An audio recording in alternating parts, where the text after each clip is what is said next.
Assalamualaikum warahmatullahi taala wabarakatuh. Bertemu kita di dalam rancangan renungan Jumaat.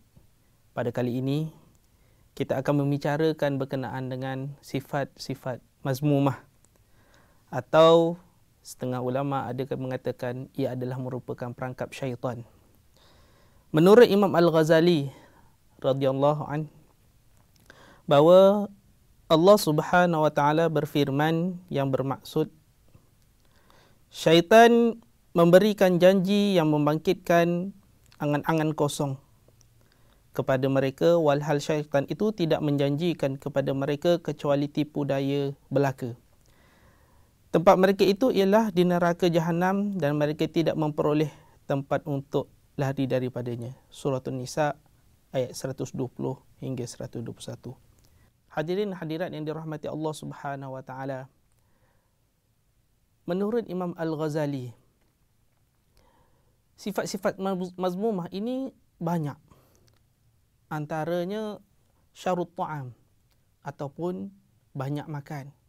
Syarul kalam, banyak bercakap. Bakhil, riak dan sebagainya.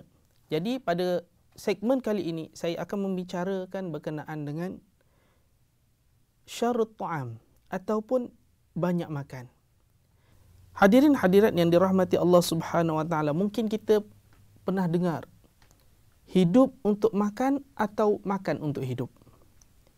Jadi perumpamaan ini menjelaskan kepada kita bahawa sebenarnya kita ini makan untuk hidup, bukan hidup untuk makan. Hadirin hadirat yang dirahmati Allah Subhanahu wa taala, keperluan untuk makan dan minum ini sangat penting pada kita. Dan dia menjadi keperluan asasi kepada umat Islam, umat keseluruhannya. Jadi, hadirin hadirat yang dirahmati Allah,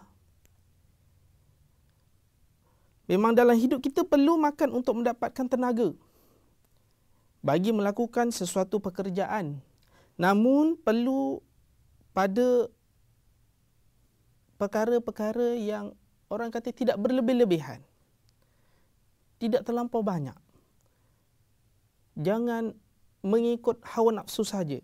Maka akhirnya bila mana kita makan terlampau banyak, akhirnya kita akan mendapat bencana ataupun mendapat penyakit-penyakit yang banyak diperkatakan oleh doktor-doktor sekarang. Hadirin hadirat yang dirahmati Allah Subhanahu wa taala. Makan dan minum yang berlebihan mengakibatkan seseorang itu malas, lemah, malas bekerja, badan menjadi lemah serta banyak tidur. Ini menyebabkan seorang itu lalai daripada menjalankan ibadat kepada Allah Subhanahu wa taala. Kita nak mengingati Allah Subhanahu wa taala dengan berzikir, kita malas sebab kita banyak sangat makan. Allah Subhanahu wa taala berfirman dalam surah Al-A'raf ayat 31 yang bermaksud, makan dan minumlah dan janganlah berlebih-lebihan, sesungguhnya Allah tidak menyukai orang-orang yang berlebih-lebihan. Jadi bila mana kita banyak sangat kita makan secara berlebih-lebihan, dia memberikan impak ataupun memberikan kesan satu kepada ibadah kita. Yang keduanya, dia memberikan impak kepada jasmani kita, kesihatan kita.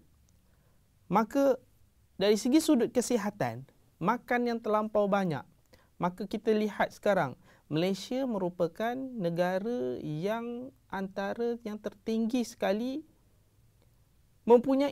rakyatnya mempunyai penyakit yang kencing manis, ada darah tinggi, sakit jantung, buah pinggang dan sebagainya, atau mudah yang dikatakan sebagai 3 serangkai.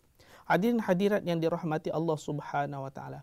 Sabda Rasulullah sallallahu alaihi wasallam yang bermaksud, yang terlebih afdal pada Allah itu ialah orang yang banyak berlapar dan banyak bertafakkur, dan yang terlebih benci kepada Allah ialah orang yang banyak makan, banyak tidur dan banyak makan. Hadirin hadirat yang dirahmati Allah Subhanahu wa taala.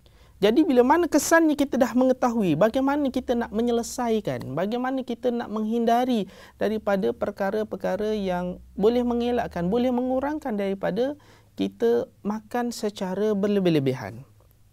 Antaranya, kita kena lihat kembali kepada Rasulullah sallallahu alaihi wasallam. Bagaimanakah Rasulullah mengambil makanan? Dan Rasulullah sallallahu alaihi wasallam kebiasaannya makan dengan tamar. Makan dengan susu kambing. Adanya di sana zaitun, buah zaitun, buah tin. Kemudian adanya lagi madu lebah yang mana di sana mempunyai banyak faedah untuk diri kita. Tetapi masyarakat kita sekarang tidak mengambil perkara ini sebagai suatu yang penting kepada diri kita. Tetapi masyarakat barat membuat satu pengkajian yang khusus kepada makanan-makanan yang diamalkan oleh Rasulullah SAW dan memberikan impak kepada masyarakatnya, dan kita tidak memikirkannya. Amatlah rugi pada kita. Hadirin hadirat yang dirahmati Allah Subhanahu wa taala. Yang kedua, untuk mengurangkan kita makan, banyakkanlah kita berpuasa. Bukan kita memikirkan hanya setakat puasa itu ialah puasa pada bulan Ramadan. Maka banyak puasa-puasa sunat yang boleh kita laksanakan. Yang paling mudah ialah puasa Isnin dan Khamis. Yang kedua, puasa Nabi Daud, selang sehari. Yang ketiga, kita puasalah pada setiap bulan Ramadan, setiap bulan Islam, ya, di awalnya 3 hari di awal, 3 hari di tengah, 3 hari di akhir. Boleh juga kita berpuasa pada bulan-bulan yang tertentu. Lebih-lebih lagi sekarang ini, ya, pada bulan Zulhijjah akan, ya, adanya, ya, haji. Di sana, ya, bulan Zulhijjah hari pertama hingga hari yang ke-9, ya, kita boleh, ya, berpuasa sunat di sana, digalakkan. Yang ketiga, hadirin hadirat yang dirahmati Allah Subhanahu wa taala, ya, makanlah makanan yang berzat. Jangan kita makan ikut nafsu. Okey, pagi kita makan sarapan sikit. Ya, tengah hari kita makan, ya, nasi yang berat. Ya, adanya sayur, adanya buah-buahan yang telah dikeluarkan oleh Kementerian Kesihatan. Kita ikut. Ya. Kemudian petang tu kita ada makan, ya. Tapi eloknya jangan kita makan sampai malam. Makan nasi sampai malam menyebabkan, ya, tenaga ataupun karbohidrat yang ada di dalam makanan tersebut, maka dia tidak, ya, orang kata tidak tercerna, ya. Sebab itulah digalakkan makan malam sebelum maghrib dan diakhiri malam itu dengan, ya, makan makanan yang orang kata buah, ya, untuk orang kata memberikan kesihatan kepada kita. Hadirin hadirat yang dirahmati Allah Subhanahu wa taala, ya. Kita kena fikirkan bahawa, ya, dalam badan kita ini kita kena jaga, ya. 1/3 kita makan. 1/3, ya, dalam perut kita ni ada air. Perut kita kena ada air. Dan 1/3 ialah ada angin. Jadi bila mana kita stablekan ataupun kita cukup yang perkara ini, ya, 1/3, maka tidak, ya, kita mengelakkan daripada penyakit-penyakit yang boleh mendatangkan kepada diri kita, ya, yang seperti mana saya katakan tadi, ada penyakit darah tinggi, ada kencing manis dan sebagainya. Jadi sebab itulah, ya, janganlah terlampau kita, ya, berlebih-lebihan makan. Ya, dalam berlebih-lebih makan ni pun kita kena lihat bahawa jangan halal, konsep halal itu kita kena highlightkan, ya.